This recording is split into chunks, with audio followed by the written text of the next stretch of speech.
12 साल मुझे एसएससी पढ़ाते हुए हो गए, सरकारी एग्जाम की तैयारी करवाते हुए हो गए। पिछले कुछ 4-5 सालों में एसएससी ने नए नए तरीके ढूंढे, नए नए बहाने ढूंढे बच्चों को बाहर करने के। अब जो बच्चे अंदर होते हैं या कुछ शिक्षक ऐसे होते हैं, जैसे इस बार एसएससी ने क्या किया है कि बहुत कम बच्चों को क्वालिफाई किया है और 200 में 150 नंबर कट ऑफ गई है। आप समझ सकते हैं 75% कट ऑफ किसी कॉम्पिटिटिव एग्जाम में जाना कितनी बड़ी बात है। 75% कट ऑफ।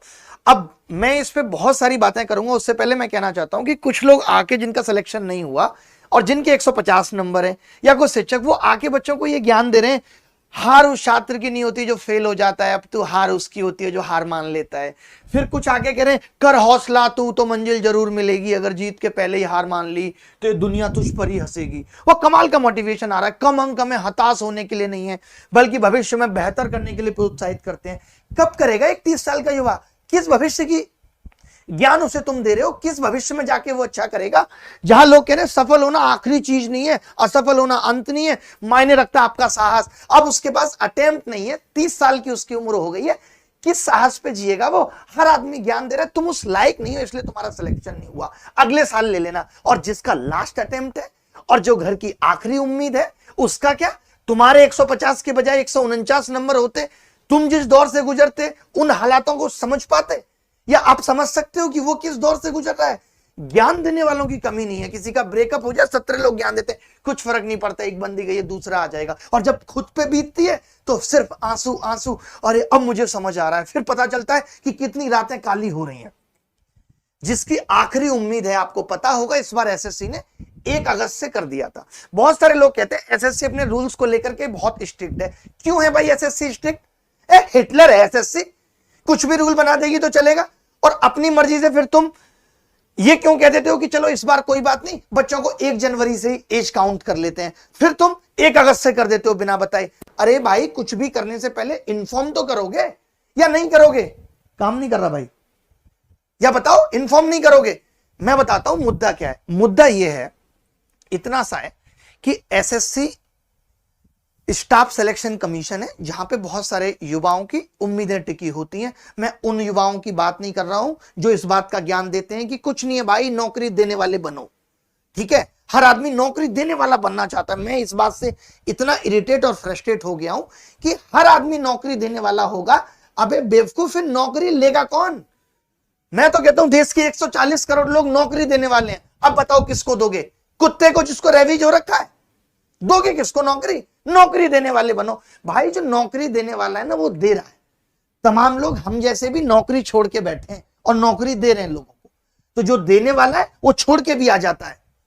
जो देने वाला नहीं है, जिसके हालात देने वाले नहीं है, जिसके पिताजी किसी और की जमीन पे खेती करके किस तरीके से घर का खर्चा चला रहे, उसको पता है कि अपने परिवार का स्टेटस बदलना है तो सरकारी नौकरी का सहारा लेना पड़ेगा। और सरकारी नौकरी की इच्छा रखना कोई गलत नहीं है। तंत्र है जहां प्रधानमंत्री है, एमएलए है, एमपी है, एक सिस्टम है जो चल रहा है। क्या करोगे? पुलिस की जरूरत नहीं है इस देश को चलाने के लिए, सीआरपीएफ, बीएसएफ जवानों की जरूरत नहीं है इस देश की सुरक्षा के लिए।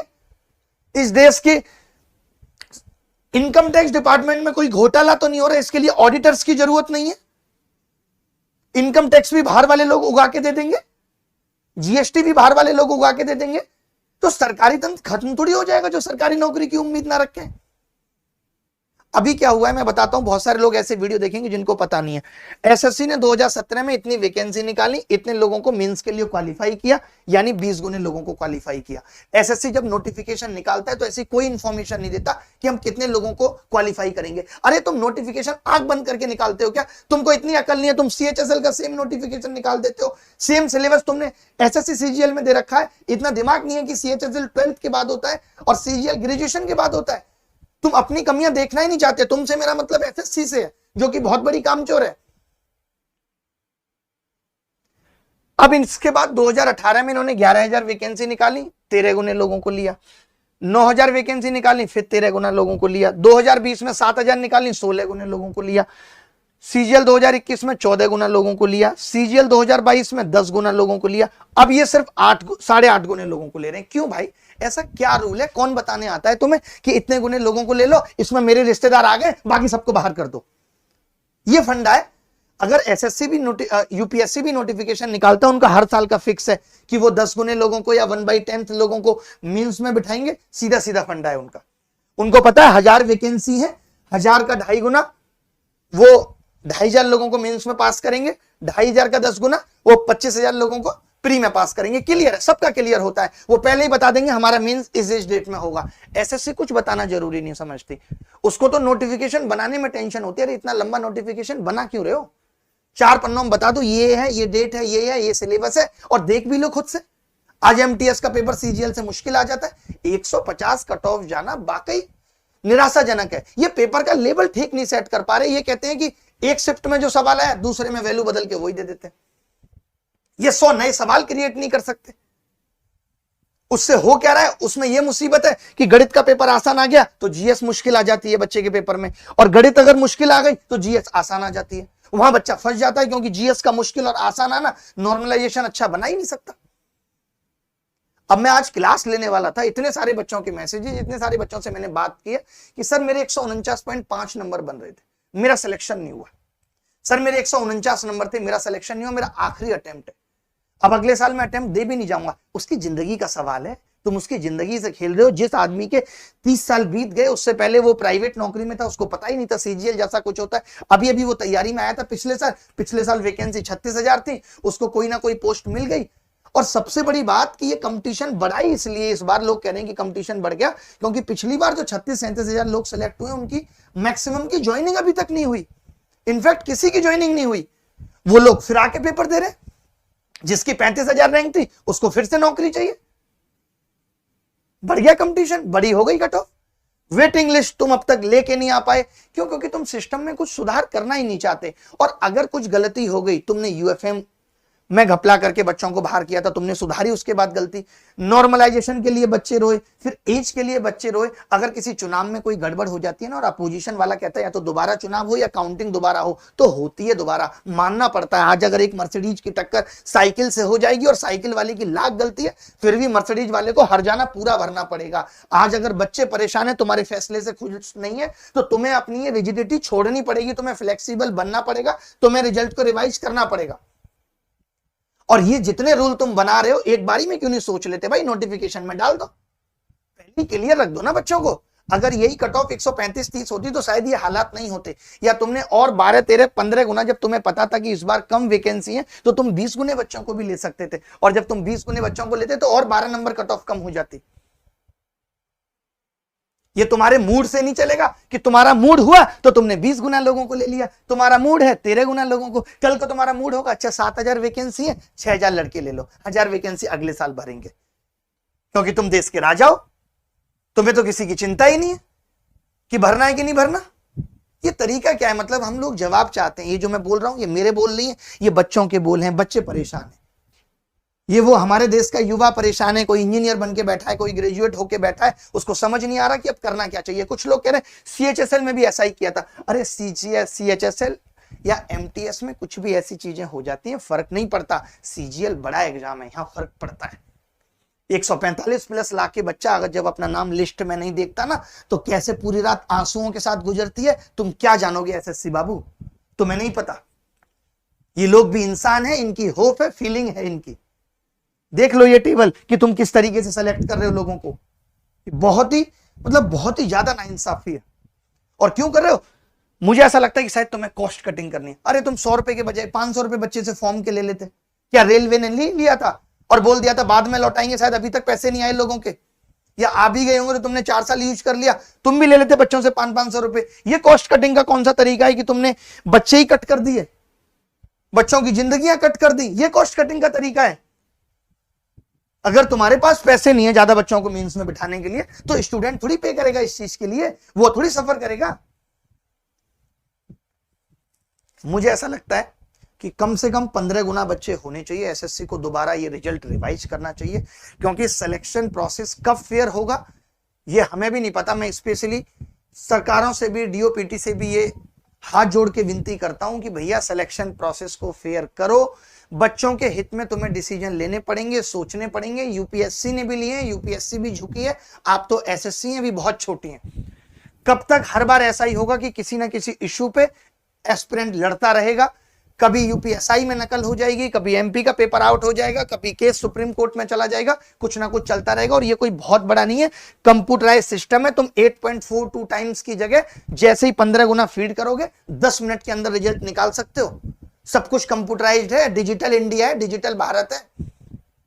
कब तक बच्चा तुम्हारी इन्हीं सब चीजों से परेशान रहे? कभी रेलवे, कभी यूपीएससी, कभी एसएससी, कभी यूपीएसआई, कुछ ना कुछ गड़बड़ होती रहती है। मैं ये मानता हूं कि अपने राइट्स के लिए हमेशा फाइट करनी चाहिए, इसमें कुछ भी गलत नहीं है। जिन लोगों का सिलेक्शन हो गया वो एक अलग कंफर्ट जोन में, लेकिन तुम्हारे साथ भी तो आगे कभी गलत होगा, तुम्हारे भाई बहन भी बैठेंगे। क्या हमें नहीं सोचना चाहिए अगर और 3-4 हजार बच्चे बढ़ जाएंगे तभी तो हेल्थी कंपटीशन होगा? या एसएससी के मूड के हिसाब से सब कुछ चलेगा? कोई तो फिक्स रूल होगा इस चीज का। आज हालत यह है कि एसएससी एस्पिरेंट भाग्य पर बैठ जाता है, सब कुछ अनप्रेडिक्टेबल है, पता ही नहीं है कि क्या होगा, उसको सफर कर रहा है बेचारा। मुझे नहीं लगता कि ये अन्याय सहा जाना चाहिए। ऊपर से वैकेंसी कम है, प्री भी इजी था, अब तुमने लो कट कर दिए। कैसे बच्चा सिलेक्शन ले, कैसे वो नौकरी ले? वेटिंग लिस्ट है नहीं, ये गारंटेड है। आपको पता होगा कि पिछले वाली वैकेंसी में 20,000 पोस्टल वाली वैकेंसी है, वो सब बच्चे छोड़ के इस बार पेपर भर रहे हैं दोबारा। तुमने ज्वाइनिंग नहीं कराई।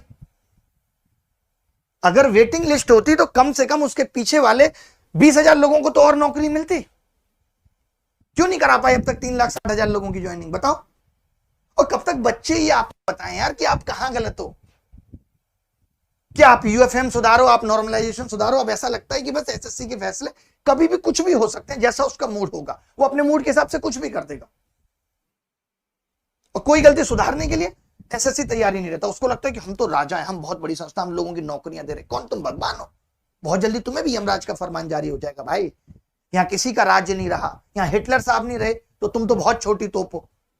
ये सोचो कि अगर यही तुम्हारे बच्चे होते तब तुम पे कैसे बीतती होती कि तुम उन्हें कन्विंस कर रहे होते, बेटा कोई बात नहीं, तेरा सिलेक्शन नहीं हुआ, अब कोई बात नहीं, तो कुछ और कर ले। क्या कर लेगा बच्चा जो 2 साल से तैयारी कर रहा है और पिछले साल कुछ नंबर से रह गया और इस बार उम्मीद थी? आपको नहीं लगता कि 149 वाला बच्चा पढ़ने में सच में ठीक ठाक है? मैं अगर ये कट ऑफ 125 होती तो मैं कहता हाँ 124 वाला बच्चा डिजर्व नहीं करता, बट 149 वाला तो डिजर्व करता है, जो 200 में 149 नंबर लेकर आ रहा है। अगर शायद तुमने 15 गुना 20 गुना लिए होते तो कट ऑफ इतनी नहीं होती, 140-45 हो सकती थी। और जब इतनी मेहनत करके कोई रिजल्ट से बाहर हो जाता है, उसके दिल से पूछिए कि क्या उस पर बीतती है। कभी किया आपने क्वालिफाई कोई एग्जाम? जो लोग ज्ञान दे रहे हैं, किसी का 0.5 से रह जाए, किसी का 0.25 से, किसी का 0.1 से रह जाए, क्या दिल पे बीतती है? ऑलरेडी तुमने एज का चक्कर लगा के इतने सारे बच्चों को बाहर कर ही दिया था, उसमें ऑलरेडी बच्चे बाहर हो गए। यार सबके दर्द हैं, सबकी मुसीबतें हैं, सबकी परेशानियां हैं, सबको अपने बूढ़े माँ बाप दिख रहे हैं। क्यों इन लोगों के साथ इतना अन्याय कर रहे हो भाई? ये भी इंसाफ डिजर्व करते हैं, ये भी इस देश के लोग हैं। कैसे वो बंदा जिएगा जिसका लास्ट अटेम्प्ट है? क्या करे वो? उसकी पूरी जिंदगी का सवाल है। रिजल्ट क्या होगा मायने नहीं रखता, लेकिन उसको भी तो मौका मिलना चाहिए जिसके 149.5 है। क्योंकि सीजीएल इंसान की लास्ट होप होती है। सीएचएसएल में फिर भी है कि नहीं हुआ, आदमी सोचता है चलो यार हम ग्रेजुएशन के बाद सीजीएल निकालेंगे। और रिजल्ट रिवाइज क्यों नहीं हो सकता? इंडिया भारत हो सकता है, इलाहाबाद प्रयागराज हो सकता है, G21 हो सकता है, रिजल्ट रिवाइज क्यों नहीं हो सकता? रिलैक्सेशन की गुंजाइश हर जगह होती है, यहां क्यों नहीं हो सकती? और इससे गलत क्या हो रहा है? किसी के साथ फायदा ही हो रहा है लोगों का। और मुझे नहीं लगता कि एसएससी में इतना कोई एफर्ट लगने वाला है इस काम को करने के लिए। बताओ भाई, बाकी किसी और को कुछ कहना है तो? लास्ट टाइम लोगों ने, इन सब लोगों ने मेंस लिखा था, और लास्ट टाइम मेंस लिख के इस बार प्री भी ना होना कितने दुख की बात है। सबसे बड़ा अंतर मैं कहता हूं जीएस का पड़ जाता है। किसी पेपर में जीएस बहुत आसान है, किसी में बहुत मुश्किल पूछ ली जाती है, इसी से नॉर्मलाइजेशन में खेल हो जाता है। तो भाई मेरी एसएससी बोर्ड के चेयरमैन से हाथ जोड़ के विनती करता हूं कि प्लीज स्टूडेंट के फ्यूचर से मत खेलिए, इन्हें एटलीस्ट मौका दीजिए पेपर देने का। और अगर आप बोलते हैं कि टीयर 1 पेपर क्वालिफाइंग है तो बच्चों को क्वालिफाई भी होने दीजिए। बिना क्वालिफाई हुए ये नहीं दिखा पाएंगे अपने आप को नहीं साबित कर पाएंगे। और आप ये जो एबीसीडी पूछ के सोच रहे हो कि हम सरकारी तंत्र में बहुत अच्छे लोगों को भर्ती कर लेंगे, तो नहीं, पेपर का लेवल भी सुधारो, वरना वो दिन दूर नहीं है जब 7,000 वैकेंसी होंगी और 7,000 लोगों के 200+ नंबर होंगे। ये नोट कर लो। और हालत खराब हो जाएगी उस वक्त, तुम्हारी कट ऑफ डिसाइड करने में चक्कर आने लगेंगे। तो पेपर के लेवल का भी एक स्टैंडर्ड बनाओ कि किस तरीके का पेपर रखना चाहिए जिससे नॉर्मलाइजेशन से ना तो आसान शिफ्ट वाले को नुकसान हो ना मुश्किल शिफ्ट वाले को नुकसान हो। ये भी एसएससी को करना चाहिए और एसएससी करेगी। अब इसके लिए अभी तो ये है कि मैंने ये वीडियो बना दिया, बाकी और भी बहुत सारे लोग हैं जो इस चीज पे वीडियो बनाएंगे, तभी बात बनेगी जब हम सब, क्योंकि यहां पता है सच में मैं आपको कह रहा हूं, आप खुद सोचिए ना, अपने आप पे रख के देखिए कि मैं अगर एसएससी का पेपर दे रहा होता और मेरे लिए लास्ट अटेम्प्ट होता, लास्ट अटेम्प्ट सिर्फ उम्र से ही नहीं होता, घर के हालात भी ऐसे होते हैं जहां माँ बाप कह देते हैं कि बेटा ये तुम्हारा आखिरी अटेम्प्ट है, बेटी ये तुम्हारा आखिरी अटेम्प्ट है, हो जाए तो ठीक है वरना शादी कर देंगे। पिताजी कह देते हैं वरना तुम आके गांव में खेती कर लेना। लास्ट अटेम्प्ट इसको भी कहते हैं। सिर्फ उम्र से नहीं होता लास्ट अटेम्प्ट, कि एक बच्चा अब उन हालातों में पहुंच गया जब उसके पिताजी उसकी तैयारी के खर्च को अफोर्ड नहीं कर सकते, बहुत मुश्किल है उसके लिए अफोर्ड कर पाना, तब पता चलता है। तो इतना आसान नहीं होता। तो मेरी रिक्वेस्ट है भाई कि ये हम ट्विटर पे भी कैंपेन चलाते हैं, आजकल ट्विटर पे कैंपेन चलाने का लोगों को लगता है कि उतना फायदा नहीं होता, बट हाँ ये है हम जो कर सकते हैं वो करें, अपनी तरफ से जो हमारी बेस्ट कोशिश हो सकती है वो हम करें। एक तो हम ट्रेंड चला ही रहे, मुझे लगता है कि एक और ट्रेंड चलाते हैं जो लोगों को भी समझ में आए कि हम चाहते क्या है। तो एक ट्रेंड और चलाते हैं कि भाई एसएससी इंसाफ करो, एसएससी इंसाफ करो, ये एक ट्रेंड और चलाते हैं। कल 11 बजे से स्टार्ट करेंगे और अपने अंदर की गंदगी साफ करो, ठीक है। एसएससी को इंसाफ करना पड़ेगा और जो एसएससी रिवाइज रिजल्ट चल रहा है वो तो साथ में करेंगे, लेकिन वो आज हमने चला दिया तो कल हो सकता है ना ट्रेंड हो, इसीलिए हम ये चलाएंगे कि एसएससी इंसाफ करो, ठीक है। क्लियर है भाई? आप चाहो तो करो से पहले भी एक अंडरस्कोर लगा लो, 2 अंडरस्कोर हो जाएंगे, एसएससी इंसाफ करो। और करना पड़ेगा एसएससी को इंसाफ। और क्यों नहीं करेगा भाई, इतने सारे लोगों के जिंदगियां अटकी हैं, क्यों नहीं करेगा एसएससी? करना पड़ेगा, हर एक हाल में एसएससी को रिजल्ट रिवाइज करना पड़ेगा। क्यों नहीं करेगा? वो वजह बता दे कि भाई हम नहीं करेंगे। क्यों नहीं करोगे भाई? मैं तो मानता हूं तुम्हारी कोई गलती नहीं है, जबकि 1000 गुना गलती है तुम्हारी, फिर भी इतने सारे लोगों का भविष्य तो खतरे में चला गया ना। क्यों नहीं करोगे? करना पड़ेगा चेयरमैन साहब, ये करना पड़ेगा, हर एक हाल में करना पड़ेगा, क्योंकि यहां बहुत सारे लोगों का नुकसान हो रहा है। तुम भी अच्छी तरीके से समझ सकते हो कि तुमने वाकई में गड़बड़ की। 8.42 टाइम्स किस हिसाब से तुमने लिया? क्या तुमने पहले बताया कि हम इतना लेंगे या नहीं लेंगे? ऐसा नहीं है कि जो आप बना दोगे, जो आपके मूड पे होगा वो सब सही हो जाएगा, ऐसा नहीं। और इसमें किसी सांत्वना की जरूरत नहीं, जिनका नहीं हुआ अगले साल हो जाएगा। बहुत सारे लोग होते हैं वही सबसे ज्यादा बेचैन है, जिनको अगले साल की तैयारी की होप नहीं है, ना उनके पास खर्चा है ना कुछ और है। और इस बार बहुत अच्छी तैयारी कर चुके थे, मैं ही मानता हूं। जो 149 नंबर लेकर आया है वो 165 वाले से भी मेंस में फाइट कर सकता है, क्योंकि प्री क्वालिफाई है, कम नहीं है वो। कितने सारे ऐसे बच्चे होते हैं जो गलत नहीं करते, उनको लगता है 150 नंबर स्कोर सिक्योर कर दिया, हो जाना चाहिए मेरा, नहीं करा उन्होंने, क्योंकि ये एकदम आउट ऑफ द रेंज है। और बाकी देखते हैं, अभी मीडिया चैनल्स को भी इसमें सपोर्ट करना चाहिए, ट्वीट करना चाहिए, जितने भी मीडिया वाले हैं उनको भी दिखाना चाहिए कि भाई हाँ ऐसा बच्चों के साथ गलत हुआ, क्योंकि सच में गलत हुआ है। आप देखिए, अगर हम गलत हैं तो बताइए, आप पहले क्यों ले रहे थे 20 गुना, 13 गुना, 13 गुना, 16 गुना, 14 गुना, 10 गुना? कोई रूल तो फिक्स करिए, कितने गुना लेंगे? घर की खेती है क्या? आज चलो मैं 2 प्याज खा लूंगा, कल मैं 3 आलू खा लूंगा, आज 2 टमाटर खा लेता हूं। खाओगे जब गंदी कविता सुनाओगे तो टमाटर ही खाओगे। भैया बच्चों का भविष्य निर्भर करता है, एक एक चीज सोच सोच के होनी चाहिए। और मान लेते तुमसे गलती हो गई तो सुधार दो गलती, बताओ क्यों नहीं सुधार रहे हो, रीजन दो इसका। तो मैं बच्चों से भी ये गुजारिश करूंगा कि मैक्सिमम लोगों तक वीडियो जाए, खुद एसएससी चेयरमैन साहब तक भी जाए कि ये चेंज करो। आपकी मनमर्जी नहीं चलेगी, जब आपने कह दिया वैसा नहीं होगा, ठीक है। तो मिलेंगे, बाकी हम पढ़ाई